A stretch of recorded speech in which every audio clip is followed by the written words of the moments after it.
Now I forgot to push my talk button. Thank you, Congresswoman Watson-Coleman, for gathering us again to have this important conversation.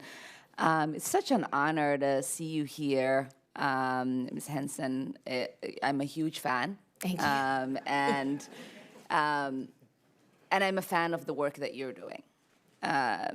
When we had our working group present to us at our first hearing, we had a lot of important discussions about what it meant to have cultural competency trainings for mental health providers, some of the barriers that might exist in getting some of our communities to become mental health providers. And the cultural, I think, misnorms that exist within our communities about mental health. I shared the story about how, as an African, as a Somali, we don't have a word for mental health. It's crazy, and that's it. Right? Nothing else. We don't have a single word in the Somali language to describe anything else. And I know that is true for many of the African languages. And so there is a huge barrier, and many of the important points that you brought up was about us as a Black community having to suffer in silence. Yeah. We are often, like you said, are told to pray it away, to keep it to ourselves, that silence is strength, vulnerability is a weakness, that there must be some sort of inability for you to count your blessings if you are having issues. And so with many of these factors existing, I know that those of us who might have been brutalized or oppressed find many ways to protect ourselves emotionally. And being vulnerable oftentimes is too dangerous. And so when you talked about the little kids who showed up in class and made fun of the drive-by shootings, that kind of normalization isn't that they probably don't understand the magnitude of what's happening, but it's a protection, right? We're not gonna constantly dwell on this. It just is, this is our reality. And so we're gonna figure out how to just get past it. And so if we're going to address this particular crisis that we have to figure out ways, like you said, to have it be incorporated within our educational system. And one of the things that I discussed with Charmaine when he was backstage was social emotional learning being part of the curriculums that we have in our schools. We take time to educate kids on physical health. We also do sexual health education. And I can't really understand why we wouldn't think it would be important for us to teach kids about their feelings and the importance of not blocking those feelings.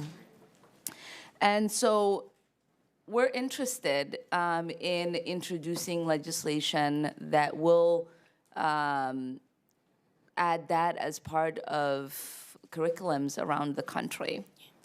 And so my question to you is, as you've had conversations and surveyed young people, educators,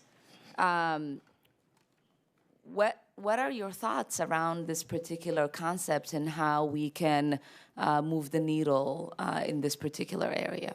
Well, it definitely starts in the education system because we can't rely on the parents who are oftentimes broken and dealing with their own, either they're dealing with it or they're not where they are mentally. So that's when we have to rely on the school and the education system, because how you affect it's almost like you can even affect the parent through the kid, because if they're coming home with this homework, And if you're a parent who helps children, your kids with their homework, then this is a discussion now you're having in the home.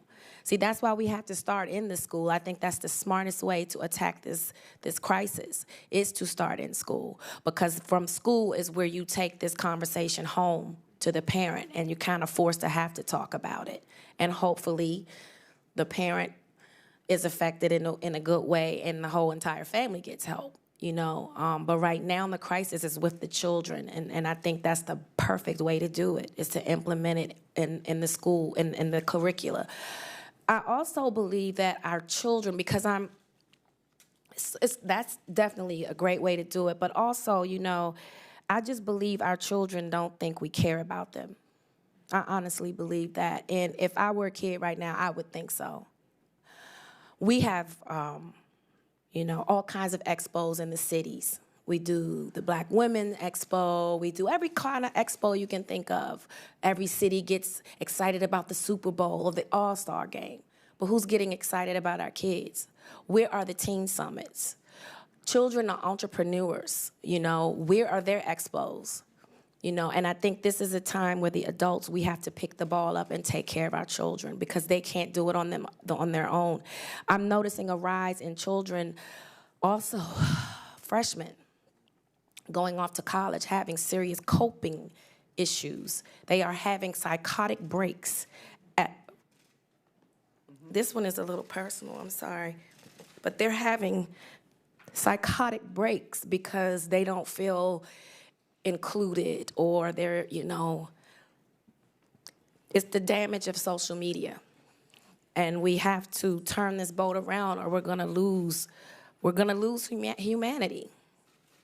And it starts with the kids. We need to focus on our children now. Yeah. And a society that forgets to fix their children sets themselves up for a broken future. I visited a community health center in my district last month. And in our visit,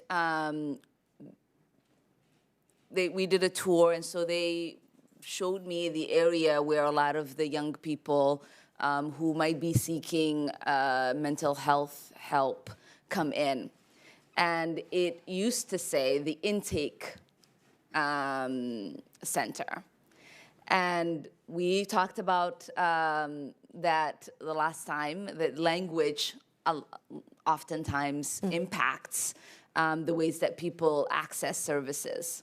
And so intake was sort of a reminder of maybe a social service or police stations, all of these unpleasant thoughts, and young people would come in and see that sign and they would leave. Mm-hmm. And so the center, run by an amazing African-American woman, decided that they were going to change that, because they wanted to make sure that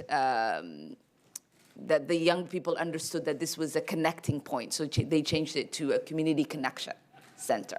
Much better. And much better. But one of the other things that they were struggling with is that, especially with adolescents, that there weren't enough psychologists to treat them. And I know that's part of one of the things that you're advocating for, and that your foundation is looking at. Can you think about what the barriers might be for members of our community to entering that field, and what that would mean in having many of them be part of that field, so that we could feel more comfortable in seeking services? Okay, well, when we started doing our research, it's not that they don't exist, they're there. It's not, we don't have a lot, but that's going to change because we're starting to talk about it. They're there, it's just how do we find them? Mm-hmm. So my foundation, one of the things we're trying to do is on our website, pool them all together, right? So this way sometimes people have a problem going in, they feel, oh God, I have to go sit on a sofa. It's so much stigma around it. So to remove some of that stigma, if we make it like, you can go through our website, your therapist could be in Florida. Your therapist could be in New Jersey, and you can be in North Carolina, but you can Skype with them. You can have a phone conversation. See, I don't think people know that these are ways to get the help that they need. You know, so I think that can help. That can certainly help, because I know I travel a lot, and I can't physically go see my therapist all the time. But when I find myself in a bind or in a low, I can certainly call her. I can certainly FaceTime her. You know, so making our community understand that it's just like when you go find any doctor. It's, do you vibe with this person or not? You know, it's not, you have to keep going until you find the right person, the right energy.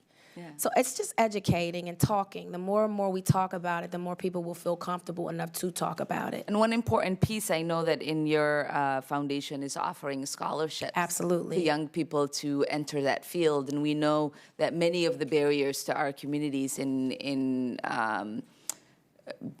seeking a healthcare degree is the cost. Yes. And a lot of our communities are burdened with student debt, even as they finish their four-year education. And so to accelerate that becomes a bigger burden, not just on themselves, but also on the community. And so we're hoping that our fine colleagues and the community will join us in our advocacy in trying to cancel out student debt. Yeah. So more people have the opportunity to have whatever promise they want fulfilled. Yes, absolutely. Thank you, Representative. In addition to making sure that we have some kind of training or education at the school level, we need to look